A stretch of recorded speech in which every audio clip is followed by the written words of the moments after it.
in northern Canada.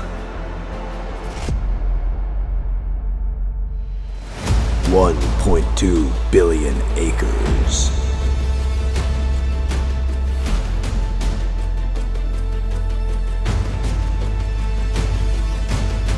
500 billion trees.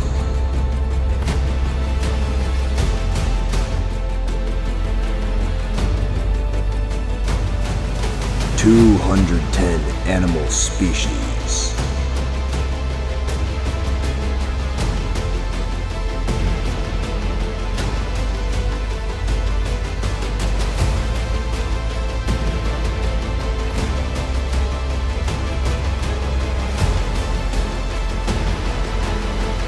'This is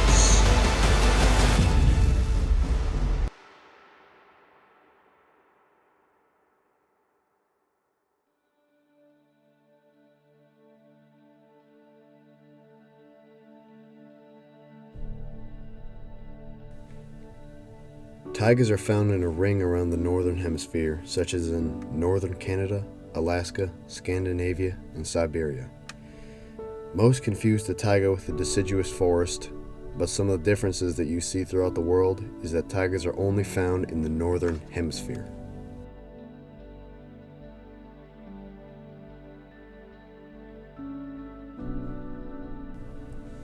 Average temperatures in the winter are normally around 55 degrees Fahrenheit, and in the summer around 77 degrees Fahrenheit. However, the summer is a lot shorter than the winter.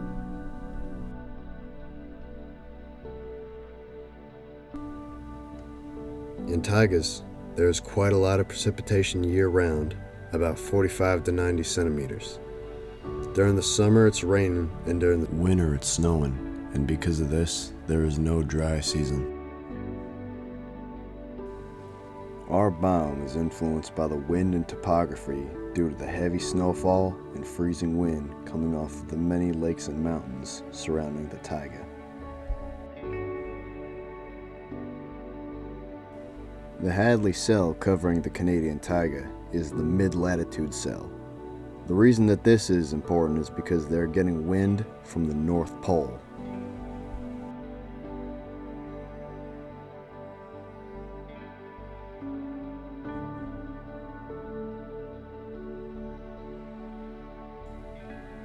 The American beaver is a subaquatic herbivore that mainly eats bark, leaves, and roots. It is a small rodent with a paddle-like tail that has teeth that they use to chew down trees.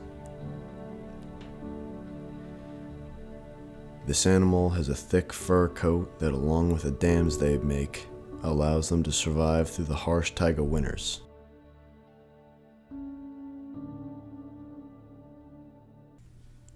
Gray wolves are large canine dogs that weigh between 120 and 180 pounds.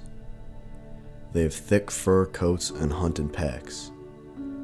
The adaptations this animal has made to be able to live in the taiga is that they stay in packs and often live in caves where they are safe from the weather, along with their thick fur that keeps them warm. This animal's diet is made up of completely meat. They normally hunt in large packs to eat larger animals like deer and moose.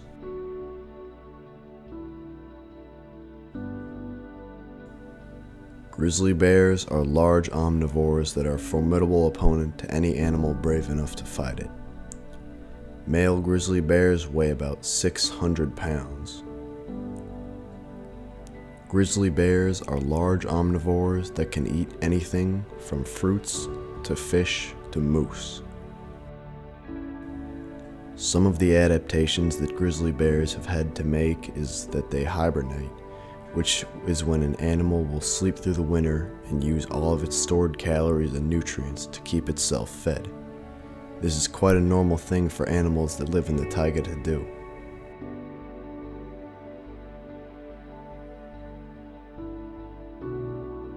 The Arctic hare is a small rabbit that is colored white to be able to blend into the snow. They enjoy eating mosses and flowers scattered around the floor of the taiga. Some of the adaptations that they have is a white fur coat, so it is harder for animals and birds to hunt them. They also are extremely fast and can run at speeds of up to 64 kilometers per hour.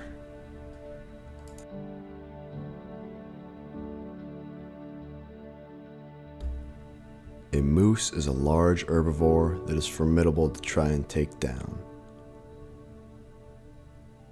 Moose have a diet of mainly woody trees and vegetation, such as moss and flowers.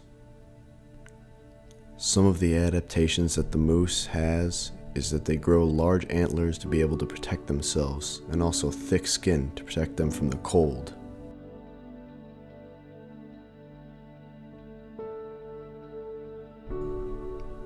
Lichen is a type of fungus that grows on both dead and living trees in the taigas.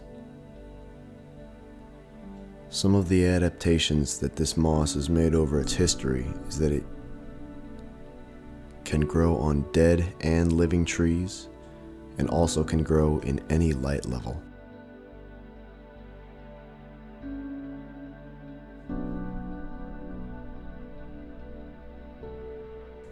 Sphagnum moss is a green moss with small leaves that usually lives on the floor of the taiga.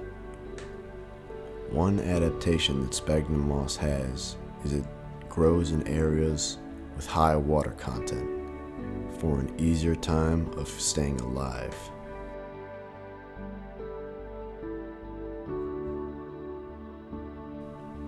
Spruce trees are a species of evergreen that usually live in the taigas. Spruce trees, along with other evergreen trees, do not have leaves, but needles, which are much less susceptible to cold weather than regular tree leaves, and help them stay alive through the winter.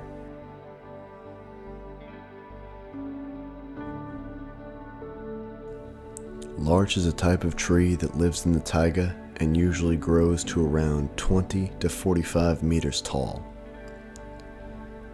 Larch is different from most other trees in the taiga in that their needles drop off in late fall to save up nutrients to survive the winter.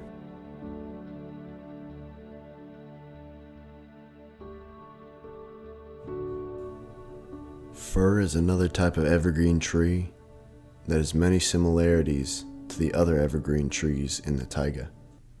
They are like the others in that they have needles instead of leaves, but unlike most others, they have branches that go all the way to the ground for more coverage.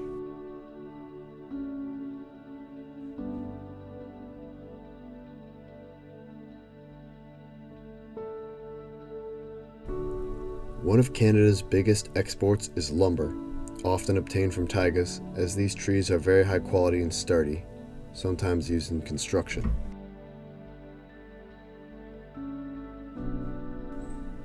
Taigas cover roughly 17% of the Earth's surface and account for nearly 25% of Earth's total trees.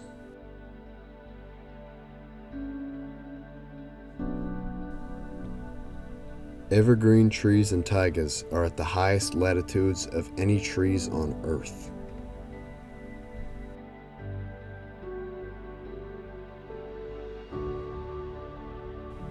In some parts of taigas, you can find birch trees, which are spread by strong winds carrying seeds.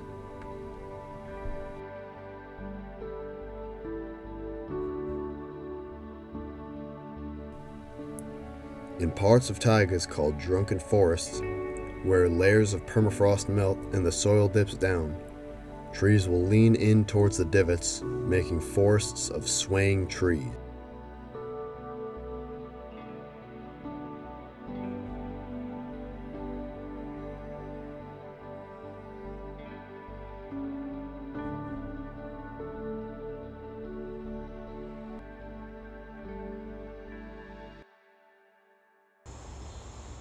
Well, now that you know all about taigas, I'll tree you later, Taiga.